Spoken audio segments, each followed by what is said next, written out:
श्री स्वामी समर्थ.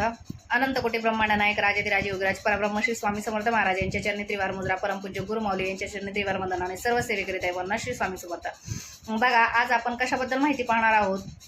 तर आज आपण अशा दोन गोष्टींविषयी माहिती पाहणार आहोत ज्यामुळे आपल्या जे शरीरामध्ये कधी कधी आळस येतो, कधी कधी आपल्याला पूजा करावीशी वाटत नाही, कधी कधी सेवा करावीशी वाटत नाही, मन खूप अस्थिर होऊन जातं, आपलं मन शांत राहत नाही. तर यासाठी आपण कुठल्या दोन गोष्टी रोज कराव्यात की ज्याच्यामुळे या सर्व गोष्टींपासून आपल्याला मुक्ती मिळेल.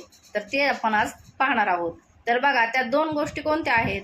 तर परान्न घेणं आणि शरीराला आपल्या रोज पंचगव्य लावून आंघोळ न करणं, या ज्या दोन गोष्टी आहेत, या दोन गोष्टी आपण जर नाही केल्या तर आपल्याला याचा त्रास होतो, आणि या दोन गोष्टी जर आपण रोज केल्या तर आपल्याला याचा थोडाही त्रास होणार नाही. कारण याच गोष्टीचा मी स्वतः अनुभव घेतलेला आहे.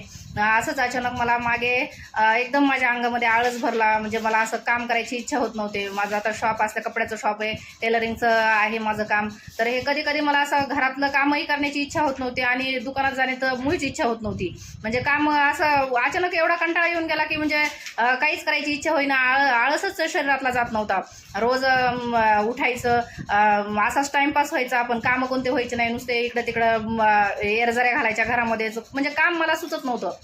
तर त्याच्यामुळं मी आता केंद्रामध्ये रोज जाते. रोज गेल्यामुळं बऱ्याच वेळेला जेव्हा ज्येष्ठ सेवेकरी हे करत असतात, मार्गदर्शन करत असतात, तर त्यांच्या मार्गदर्शनातून मी बऱ्याच वेळेला ऐकलं होतं की पंचगव्य आपण जर रोज लावून आंघोळ केली तर आपल्या शरीरातला आळस जो आहे तो आळस पूर्णतः नष्ट होतो. त्याचबरोबर आपल्या मनामध्ये खूप वाईट विचार येत असतात, आत्महत्येसारखे वाईट विचार येत असतात. तर त्या विचारापासून पण आपल्याला मुक्ती मिळत असते. आपल्या मनातले ते विचार नाहीसे होतात.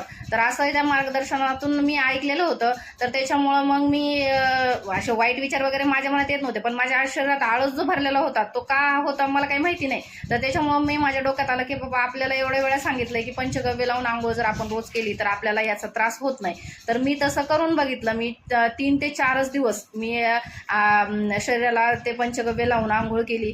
तर मला असं जाणवलं एकदम ताजंतवानं, आणि असं मला स्वतःलाच एकदम टवटव वाटायला लागलं. 4 दिवसामध्ये मला फरक जाणवला की मला म्हणजे कामाचा कंटाळा पण येत नाहीये, सेवेत पण माझं मन लागते, दुकानात न जाण्याची इच्छा जी माझी होत होती तर ती इच्छा माझी परत म्हणजे व्हायला लागली की मी माझं काम सगळं व्यवस्थित करायला लागले पूर्वीसारखं. तर त्याच्यामुळे मला असं वाटलं की मी हा व्हिडिओ बनवावा. ज्यांना कोणाला समजा हा त्रास आहे तर त्यांनाही या त्रासातून मुक्त होण्यासाठी हा मार्ग मिळावा, तर त्यासाठी मी हा व्हिडिओ बनवत आहे. तर बघा, कसं आहे, आपण ज्यांच्या मनामध्ये, ज्यांना रोज म्हणजे आता बऱ्याच काही लोकांच्या आयुष्यामध्ये अशा गोष्टी घडतात की त्यांचं मन खूप निराश होऊन जातं, नाराज होऊन जातं, की त्यांना म्हणजे असं हे होत नाही, एक मनात पॉझिटिव्ह विचार त्यांच्या येत नाहीत. सारखं निगेटिव्ह विचार असं त्यांच्या मनामध्ये येत राहतात. तर त्यासाठी काय करायचं, रोज पंचगव्य घ्यायचं. पंचगव्य हे असं पंचगव्य असतं, हे समोरच्या कॅमेऱ्यात मी तुम्हाला दाखवते, त्याच्यामुळे त्याचं नाव ते व्यवस्थित दिसत नाही.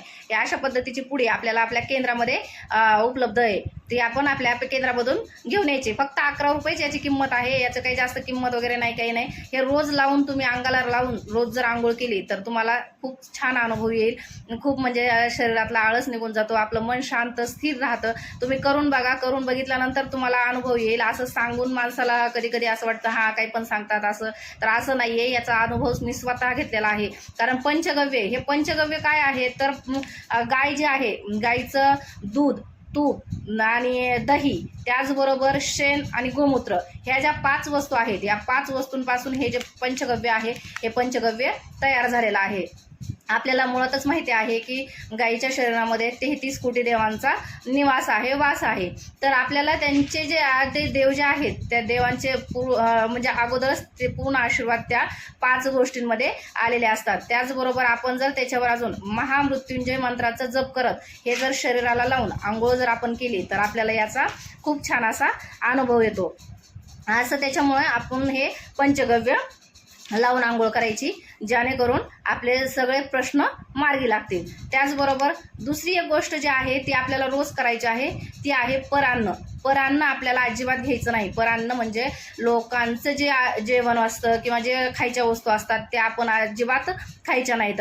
त्यात आपल्याला आमुष्याच्या दिवशी तर अजिबात परान्न घ्यायचं नाही. याचं कारण काय आहे तर आपण जेव्हा आमुष्याच्या दिवशी लोकांचं खातो त्यावेळेस आपण जे महिनाभराची आपली केलेली सेवा असते, आपण जी महाराजांची सेवा करतो, आपण जे दुर्गा सप्तशतीचे पाठ करतो, आपण जे स्वामीचरित्र पाठ करतो, जी नित्यसेवा करतो, ही जी आपली सगळी सेवा असते, ही सेवा आपली दुसऱ्या त्या व्यक्तीला जाते ज्याच्या घरी आपण आमुष्याच्या दिवशी जेवण करतो. तर त्याच्यामुळं आपण आमुष्याच्या दिवशी कोणाच्याही घरचं खायचं नाही. हे फक्त आमुष्याच्याच दिवशी नाही, तर आपण रोज जर याचं नित्य पालन केलं तर आपल्याला, मी जे हप्ता मागे सांगितलं ना, आपल्याला पूजा न करण्याची इच्छा होणे, त्याचबरोबर सेवा करण्याची इच्छा होणे, कधी कधी अचानक मनामध्ये आळस येऊन जातो, वाईट मनामध्ये विचार येतात, ह्या ज्या गोष्टी होतात, ह्या गोष्टी याच्यामुळे पण होतात की आपण काहींना खूप सवय असते असं लोकांचं खायचं, लोकांच्या घरी जेवण घेऊन जायचं, त्यांच्या घरी जेवायचं, मग आपलं पण त्यांना द्यायचं, त्यांचं आपण खायचं. तर ह्या गोष्टी आपण शक्यतो टाळायच्या. आपण जास्त करून परान्न घ्यायचं नाही. परान्न घेतल्याचे खूप वाईट परिणाम असतात, कारण आपल्याला माहिती नसतं त्यांच्या घरात कोणत्या पद्धतीने पैसा आलेला आहे, कोणत्या पद्धतीने ते कमवत आहेत, तर याचं आपल्याला अजिबात माहीत नसतं. तर त्याच्यामुळे आपण ते पूर्णतः टाळायचं. जर चांगल्या पद्धतीने त्यांच्या घरात पैसा येत असेल आणि तरी आपण त्यांचं खात असू तर त्याचे एवढे वाईट परिणाम दिसून येत नाहीत.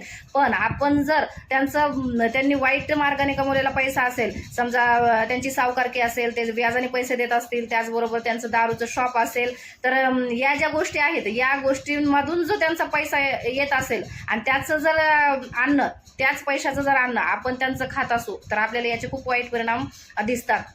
याचा बऱ्याच सेवेकऱ्यांना अनुभव आहे. आम्ही केंद्रात जातो, त्याच्यामुळे आम्हाला या सगळ्या गोष्टींचं माहिती आहे. कारण लोक जेव्हा अनुभव सांगतात तेव्हा त्यांच्या बोलण्यातून याच्यातून या गोष्टी जाणवतात. तर त्याच्यामुळं आपण परान्न घेणं कायमचं टाळलं पाहिजे. परान्न आपण कधीही घेऊ नये. तर परान्न म्हणजे असं, मग तुम्ही म्हणताल कधीच कोणाचं खायचं नाही का, म्हणजे लोकांच्या घरचं कधीच हे करायचं नाही का, तर लोक कोणाच्या घरचं खायचं, ज्यांच्या घरी स्वामींची सेवा चालू असते, जे आपले सेवेकरी आहेत त्यांच्या घरी आपण खाऊ शकतो. कारण तिथं स्वामींची सेवा होत असते, तिथं महाराजांना रोज नैवेद्य दाखवला जात असतो, तर तिथलं आपण घेतलं किंवा त्यांच्या घरचं जर आपण खाल्लं तर काहीच हरकत नाही. कारण असं आपल्याला परमपूज्य गुरुमाऊली सांगतात, मी अजिबात सांगत नाही, परमपूज्य गुरुमाऊली आपल्याला सांगतात की जे आपले सेवेकरी आहेत त्या सेवेकऱ्यांच्या घरचं तुम्ही खाल्लं तर चालतंय. पण याच्या व्यतिरिक्त ज्यांच्या घरात सेवा होत नाही किंवा ज्यांच्या घरामध्ये देवपूजा व्यवस्थित होत नाही किंवा वाईट मार्गाने त्यांच्या घरामध्ये जो पैसा येतो तर त्याच्यामधून आपल्याला अजिबात त्यांचं जेवण आपल्याला घ्यायचं नाही, त्यांच्या घरचं अन्न आपल्याला खायचं नाही. झालेली सर्व सेवा श्री स्वामी समर्थ महाराजांच्या चरणी रुजू करते. तुम्हाला हा व्हिडिओ कसा वाटला याबद्दल नक्की कमेंट्स करा. त्याचबरोबर लाईक करा, शेअर करा. श्री स्वामी समर्थ.